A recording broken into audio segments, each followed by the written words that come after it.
وأصحابه ومن تبعهم بإحسان إلى يوم الدين أما بعد۔ کتاب اربعین النووی حدیث نمبر 23 کا ایک حصہ رہ گیا تھا، اور اس میں ہے کل الناس یغدو فبائعہ نفسہ فمعتقها او موبقها، کہ ہر روز انسان اپنا سودا کرتا ہے، ہر روز انسان اپنے نفس کا سودا کرتا ہے، تو یا تو پھر فائدہ اٹھا لیتا ہے، آزاد ہو جاتا ہے، یا پھر اپنے آپ کو ہلاک کر لیتا ہے۔ یعنی ہر روز انسان اللہ کے ساتھ ایک سودا کرتا ہے، اگر وہ اللہ کی اطاعت کرتا ہے، فرما برداری کرتا ہے، اللہ کے احکام پر چلتا ہے، تو وہ اپنے آپ کو عذاب سے، جہنم سے، سزا سے بچا لیتا ہے، اور اگر اللہ کی فرما برداری نہیں کرتا، عبادت نہیں کرتا، دین پر نہیں چلتا، تو پھر وہ اپنے آپ کو ہلاکت اور تباہی میں ڈال لیتا ہے۔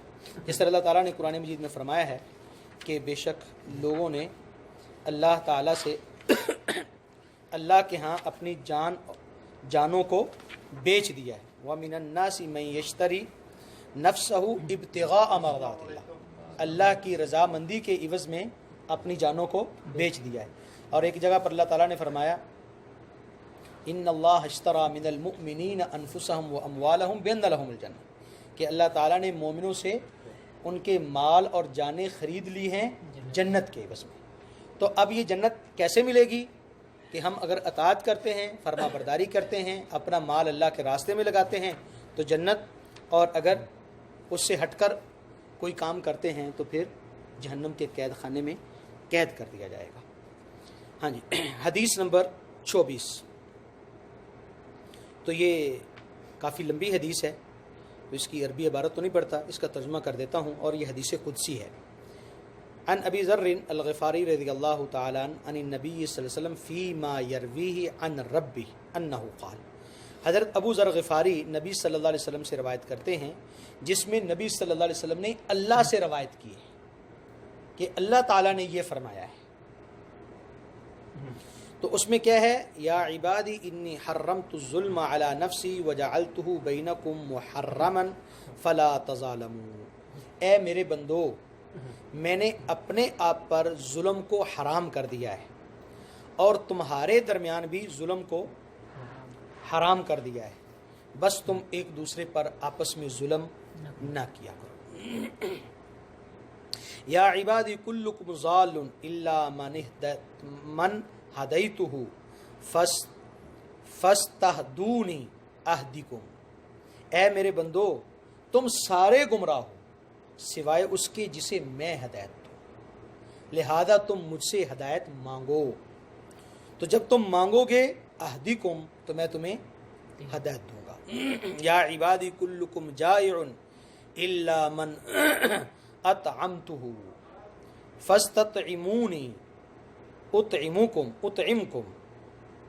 اے میرے بندو تم سب بھوکے ہو سوائے اس کے جسے میں کھلاؤں، تم مجھ سے کھانا مانگا کرو میں تمہیں کھانا دوں گا۔ اور اس کے بعد فرمایا یا عبادی کلکم عار الا من کسوتہ، تم سب کے سب برہنہ اور ننگے ہو سوائے اس کو کہ جسے میں لباس دوں، ٹھیک ہے۔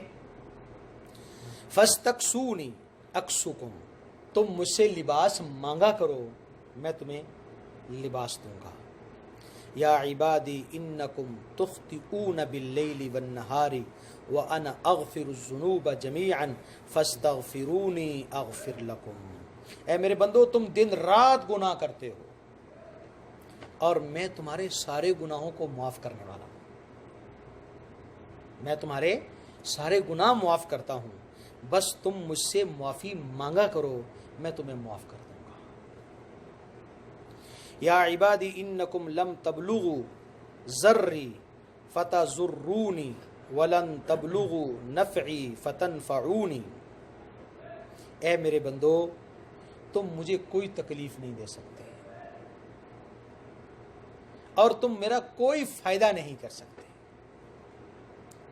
اور اس کی پھر آگے مزید کہا یا عبادی لو ان اولکم وآخرکم وانسکم وجنکم کانوا علی اتقى قلب رجل واحد منکم ما زاد ذلك فی ملکی شیئا.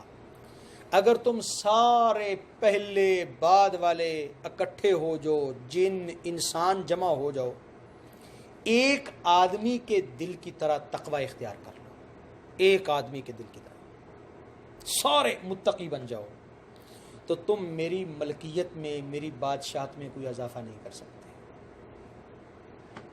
یا عبادی لو ان اولکم وآخرکم وانسکم وجنکم کانوا علی افجر قلب رجل واحد منکم.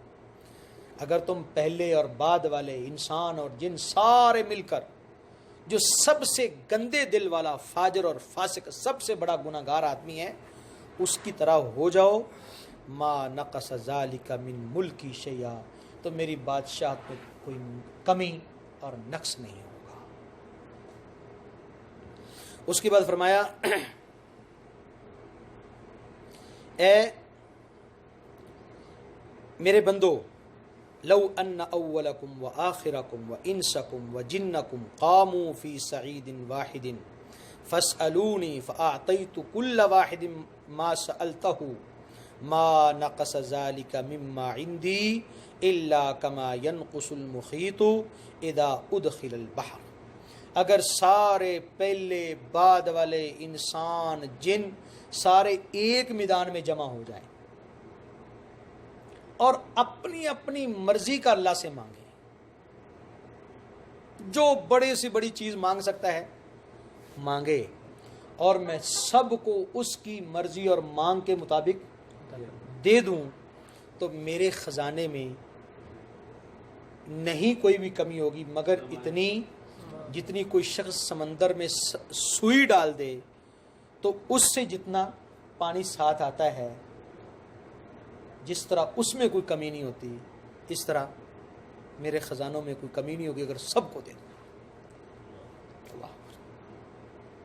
اس کے بعد فرمایا یا عبادی انما ہی اعمالکم احصیها لکم ثم اوفیکم ایاہا فمن وجد خیرا فلیحمد اللہ ومن وجد غیر ذلک فلا یلومن الا نفسہ. فرمایا کہ تم جو اعمال کرتے ہو میں انہیں شمار کر رہا ہوں، گن رہا ہوں، اور ہر ایک کو اس کا بدلہ پورا پورا دوں گا. بس تم میں سے جو شخص خیر پائے اسے چاہیے کہ اللہ کی تعریف کرے، اور جو برائی پائے اسے چاہیے کہ وہ اپنے آپ کو ملامت کرے. تو یہ حدیث قدسی، اس میں بہت ساری چیزیں ہیں. سب سے پہلی بات تو اس میں یہ کہی گئی کہ آپس میں ظلم نہ کرو، اس لیے کہ ظلم جو ہے اس کا بدلہ دنیا میں بھی دیا جاتا ہے. ایک حدیث میں ہے کہ ظلم اور زیادتی کا بدلہ جتنی جلدی انسان کو ملتا ہے اتنا کسی گناہ کی سزا انسان کو جلدی نہیں ملتی. تو اس لیے ظلم سے بچو. دوسری بات یہ فرمائی کہ ہدایت، بھوک، کپڑے، یہ سب اللہ ہمیں دیتا ہے تو ہمیں ملتے ہیں، لہذا تم اللہ سے مانگو تو میں تمہیں دوں گا. اس سے دعا کی اہمیت بیان کر دی گئی کہ دینا میں نہیں ہے لیکن تب دوں گا جب تم، لہذا کیا کرو، مانگو. نبی صلی اللہ علیہ وسلم نے ایک حدیث میں فرمایا تھا تمہارے جوتے کا تسمہ ٹوٹ جائے تو وہ بھی اللہ سے مانگو. لیکن ہم سب سے مانگتے ہیں سوائے اللہ سے نہیں مانگتے، سب سے مانگتے ہیں، جبکہ مانگنا اللہ سے چاہیے. اور اللہ سے جو بندہ مانگتا ہے اللہ اس کے لیے اسباب بھی خود پیدا کر دیتا ہے کہ ایسی جگہ سے انسان کو مل جاتا ہے کہ انسان کے وہم و گمان میں بھی نہیں ہوتا. تو اس لیے ہمیں زیادہ سے زیادہ دعا پر توجہ دینی چاہیے. میں نے کئی دفعہ ادھر واقعہ سنایا ہے، اور بھی بہت سارے واقعات ہیں. تو ایک دفعہ مجھے 1000 روپے کی ضرورت تھی پاکستان میں. جتنے دوست احباب تھے میں نے پوچھا ان سے، مجھے کہیں سے نہ ملا. تو میں مسجد میں آ گیا، وہاں پر میں رہتا تھا، تو میں نے باقاعدہ دعا بھی نہیں مانگی، صرف ایسے لیٹے ہوئے میں نے کہا اللہ اب تو کہیں سے نہیں ملا، تو ہی کچھ کر دے، تو کر سکتا ہے نہیں، ایک ہوتا ہے نا باقاعدہ دعا مانگنا، جی نماز پڑھ کے مسجد میں جا کے 2 رکعت نماز پڑھتے ہیں، بندہ اللہ سے ہاتھ اٹھا کے باقاعدہ مانگتا ہے. ایک ہے کہ ایسے بس اتنا سا کہا، میں لیٹ گیا، اور لیٹے ہوئے یہ بات میں نے کہی. دوپہر کا ٹائم، فل گرمی کا موسم، ایک آدمی نے باہر سے آ کے دروازہ کھٹکھٹایا، میں اٹھ کے باہر گیا تو اس آدمی نے 1000 روپے نکال کے مجھے دے دیا. کتنا مانگا تھا؟ 1000، اور اس نے 1000 روپے نکال کے مجھے دے دیا. اچھا میں نے پوچھا، میں نے کہا یہ کیا ہے؟ تو کہتا جی وہ آپ ہماری مسجد میں جمعہ پڑھاتے تھے. میں نے کہا ہاں. تو کہتا ہے وہ اس وقت کا حساب ہماری طرف کچھ تھا آپ کا، حالانکہ وہ پتہ نہیں 1.5 سال کے 2 سال پہلے میں نے چھوڑ دیا تھا. ہاں تو کہتا جی یہ حساب تھا آپ کا. تو میں نے کہا چلو آج میں آپ کو دے آتا ہوں. آپ اندازہ کریں سبحان اللہ. تو اللہ تعالیٰ نے فرمایا کہ یہ چیزیں تم مجھ سے کپڑے مانگو، کھانا مانگو، ہدایت یہ بھی مانگو. ہم ہدایت اور عمل کے معاملے میں کہتے ہیں نا جی تقدیر میں تو لکھا ہوا ہے، اسی نہیں، یہ چیزیں اللہ تعالیٰ نے مانگنے پر رکھی ہوئی ہیں کہ تمہیں ضرورت ہوگی تو مانگو گے تو مل جائے گی، تمہیں نہیں ضرورت تو ٹھیک ہے. اللہ تعالیٰ آپ کو ہدایت دے تو وہ ناراض ہو جاتا ہے، غصہ ہو جاتا ہے. ہاں اور کہتے تجھے دینا. اچھا اس کے بعد فرمایا کہ تم مجھے نہ نفع پہنچا سکتے ہو نہ میرا کوئی نقصان کر سکتے ہو. اس لیے یہ بات کہنے کا مقصد کیا تھا کہ تمہارے جو اعمال ہیں اس کا مجھے کوئی نقصان یا فائدہ نہیں ہوتا. تمہارے اعمال تمہارے ہی نقصان اور تمہارے ہی فائدے کے لیے ہیں. اچھے عمل کرو گے تو اس کا فائدہ بھی تمہیں کو، اور غلط عمل کرو گے تو اس کا نقصان بھی تمہیں کو ہوگا، مجھے نہیں ہوتا. اچھا اسی لیے آخر پر کیا فرمایا کہ تم جو عمل کرتے ہو میں انہیں گنتا رہتا ہوں اور اسی کا بدلہ دوں گا. اگر کسی کو اچھا بدلہ ملتا ہے یعنی جنت مل جاتی ہے یا دنیا میں اچھی زندگی مل جاتی ہے تو وہ اللہ کی تعریف کرے کہ اللہ نے وہ عمل قبول کیے ہیں، اللہ نے پہلے مجھے توفیق دی عمل کی تو میں نے عمل کیے، پھر اللہ کی مہربانی کہ اللہ نے ان عملوں کو قبول فرما لیا اور پھر اس کا بدلہ مجھے عطا کیا. اس لیے اللہ کی حمد و ثنا بیان کرو. اور اگر تمہیں کوئی سزا ملتی ہے ان آپ کے عملوں پر تو پھر اپنے آپ کو ملامت کرو. ہم ہمیشہ سزا، جس طرح وہ پہلوان ہوتا ہے نا جو گر جاتا ہے وہ ہمیشہ کہتا ہے میرا پاؤں پھسل گیا تھا، ہے نا. ہماری سب کی یہی حالت ہے. جب کوئی اللہ کی طرف سے سزا ملتی ہے، پریشانی ملتی ہے، ہم کبھی نہیں کہتے کہ میری غلطی تھی، ہم کہتے جی فلاں نے ایسا کر دیا، اس کی وجہ سے ایسا ہوا. جبکہ اللہ کیا کہہ رہا ہے؟ یہ تمہارے عملوں کی وجہ سے ہوتا ہے.